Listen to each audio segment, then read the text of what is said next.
I also want to take a moment, if I can, just to reflect on Sir Paul Callaghan, whose name sits at the top of these awards. Sir Paul was, as Hewitt pointed out, a truly remarkable and gifted New Zealander, and his loss is sorely marked by New Zealanders. He, as you may be aware, when I first became Prime Minister back in late 2008, I decided to have a chief science advisor as an appointee to the government. And the reason I did that was I believed it was important to put science at the heart of the government, the thinking of the government, and the decision making that we undertook. And so there were really only two people that probably could have been considered for that role at that particular point in time, Sir Peter Gluckman and Sir Paul Callaghan. As it was, Sir Paul had at that time been diagnosed, I think, with cancer, and so he was undertaking treatment, and it wasn't possible for him really to take up that role, and so Sir Peter was the obvious choice. But I'm sure if he hadn't have had that disease, then he would have been a logical successor to Sir Peter Gluckman. He was a remarkable man in my view, and I had the opportunity to hear him speak on numerous occasions. And so it's going to be a great honour for whoever wins this award of the 12 finalists to have won the Sir Paul Callaghan Award. And indeed, that's what we ultimately need, is greater debate and knowledge of science in New Zealand. So it's one of the reasons why the government's been quite a heavy investor in the area of science, because that is going to be the future of New Zealand as I see it. Whether it's tackling an issue like climate change or lifting productivity down on the farm, in the end we need scientific solutions to be the answer to the challenges that New Zealand faces. And I've long held the view, for instance, in the area like climate change, that the solution to those problems has to be found through science. Science, as I say, is going to be very important, and we want to encourage young people to go into science. So we've, as a government, promoted lots of different things to try and encourage people to enter the field of science and to be scientists, and hopefully to retain those very fine young minds in New Zealand. New Zealand produces world-class scientists: Paul Callaghan, Alan McDiarmid, Ernest Rutherford, and a legion of others. Therefore, it is somewhat strange that science is not always reflected in the public consciousness of issues, nor policy implemented by government. This is a problem.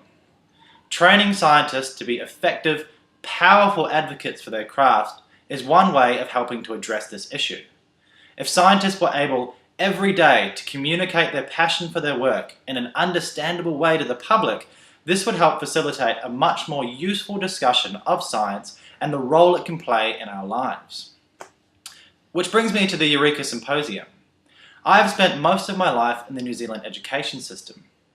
At no point in my schooling did I encounter a program or competition designed to get scientists communicating. Eureka fits perfectly. To use a biological phraseology, it occupies a niche in which there is no competition at present. It forces young scientists like myself to grapple with presenting their ideas in a meaningful, understandable way. Even if participants aren't selected for the final, it has still provided them with an opportunity to engage with this process. I would argue this is extremely valuable, both to them as professionals and to our country as a whole. Scientists are smart people with good ideas, and we generally benefit from what they do. Science also represents our best chance of addressing the environmental and demographic challenges the world is facing. It is my belief that good scientists, who are also good communicators, will be able to play a stronger role in this process, to our benefit socially, economically, and environmentally. Eureka sends the very clear message to all the students that science is really valuable in today's society, and communicating that science clearly even more so. So by supporting Eureka, by being involved in Eureka, you are making an investment in the futures not just of the 12 outstanding individuals we have sitting with us tonight, but also in the futures of all our science and technology students around New Zealand. So Eureka is not a one-way street. It gives various people the chance to go along and get inspired listening to these passionate young people talk about all their ideas and all the things that they've been thinking about. but it also has a massive impact on the participants themselves.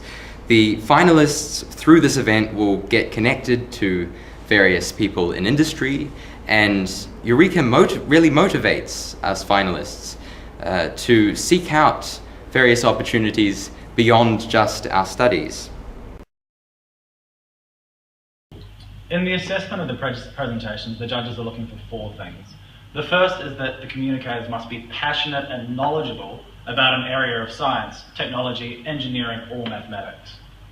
The second thing that the judges are looking for is that this passion and knowledge of science, or one of the other areas, has a benefit or an impact on the social or economic or environmental future of New Zealand.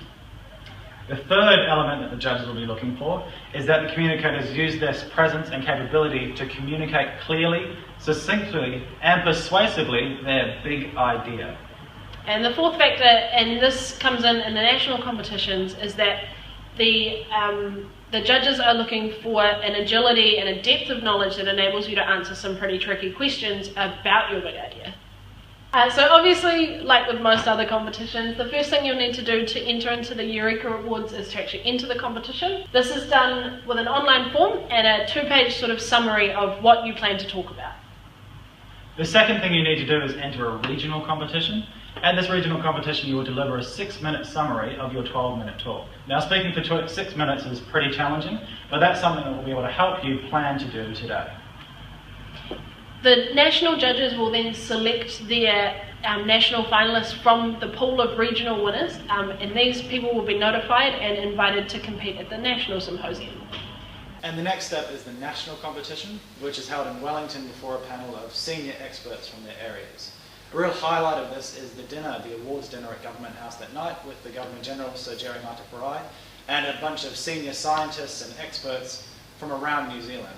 The wider pool of regional winners that the selection panel picks their national finalists from all then also become part of what is called the Eureka Alumni. The Eureka Alumni meet regularly for a forum where they discuss major science issues with key politicians and leaders in science fields to discuss their impact on New Zealand.